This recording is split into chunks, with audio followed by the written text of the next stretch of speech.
For a game where some of the best athletes on the planet are doing anything they can to destroy your balance and use their 300-pound body weight to get you down to the ground, emotions can run high, and fists can fly. Usually it's aimed at opposing players and no one else, but sometimes refs are either targeted or involved in the crossfire, even with these NFL stars. There was a time when Aaron Donald wasn't thought to be as good as he is now. In 2016, he was only a 98 rating in Madden. In a Monday Night Football blowout against the 49ers, Rams teammate Alec Ogletree tackled 49ers quarterback Blaine Gabbert with a little extra something with the tackle. Words were exchanged between the two and each of the teams gathered around them. 49ers wide receiver Quentin Patton ran over, that is until Aaron Donald chased him down, moved him from the neck, and shoved his helmet clean off his head. In the aftermath of the shove, Donald was approached by the referee, who Donald made incidental contact with, immediately getting ejected from the game. Donald would say after the incident, "I was just seeing something happening and just tried to run over there and help out one of my guys. And like I said, it was a dumb decision on my part. Anytime you lose like that, you're going to be embarrassed. It's not the way we play. That was not our best football and we know that. We got to play harder." Things would get more frustrating for Donald that year, including when the referee threw a penalty flag in one game and Donald threw the penalty flag right back. Donald was fined over $80,000 that year, and the pre-Sean McVay Rams ended up 4-12. Marshawn Lynch had just come out of retirement before this incident. Halfway through an Oakland Raiders Kansas City Chiefs game, Marshawn got involved in an on-the-field battle between the two teams. With Lynch on the sidelines, cornerback Marcus Peters hit quarterback Derek Carr as a late hit, which drew a flag for the personal foul.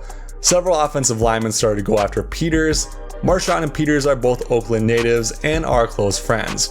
Peters even showed up wearing a Beast Mode sweatshirt from Lynch's apparel line that game. While trying to protect his guy, Marshawn started to steer everyone away from conflict, including by grabbing the referee. This made Marshawn get ejected. He then found an empty spot in the stands to watch the rest of the game from, and took the BART, the public train in the Bay Area, after the game with his friend Marcus Peters. Coach Jack Del Rio said about the incident, "I was disappointed he ran out because I knew we had a 15-yard penalty and we'd be in good shape. I told him you can't leave the bench like that. That was about it. Next thing I knew, he was being tossed. The referee told me he had actually put his hands on him." Perhaps the most violent of all these incidents happened between the Tennessee Titans and the then San Diego Chargers. Phillip Rivers and Vince Young were both having a good game, making for a tight game down the stretch. After a point in what was at that point in time a 2-point game, San Diego Charger Scott Murashowski seemed to put a little extra into blocking Titans safety Donnie Nicki. Nicki gets up to give a shove or a punch to Murashowski and misses, going above his head and connecting with NFL referee Bill Levy. This drew a flag and an ejection for the first time in Nicki's 8-year NFL career. He was then also fined. Nicki said he didn't hit Levy too hard and it would have been worse if he had a closed fist. He came up waving his arm, not caring if he drew a flag on the play. Not all of these stories have to be rough at all, just ask Seattle Seahawks safety Earl Thomas. In a tight game between the Seahawks and the Saints in 2016, Mark Ingram fumbled the football, allowing Thomas to recover and return it for a 34-yard touchdown.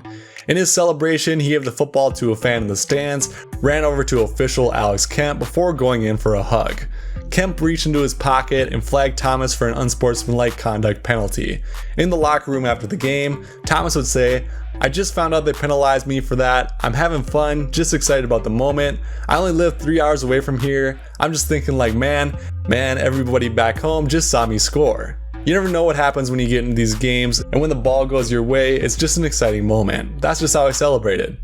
Even coaches would like to get on the penalties and fines, including Coach Bill Belichick. On Sunday Night Football in 2012, the Patriots and Ravens had a down-to-the-last-second game where the Ravens kicked a field goal that didn't go between the uprights or miss wide, but went straight over the right upright. This is not reviewable because it went over the goal posts. With Bill Belichick trying to get an explanation and an earful, he chased after an official who was running into the tunnel after the game was called. In a press conference after the game, a reporter asked Belichick if he expected a fine for the incident. In simple Belichick fashion, he responded, "No. Belichick will be fined $50,000 for the incident." For more videos, including when NBA players fight referees, check out the video on the screen and be sure to subscribe to the channel for more weekly videos.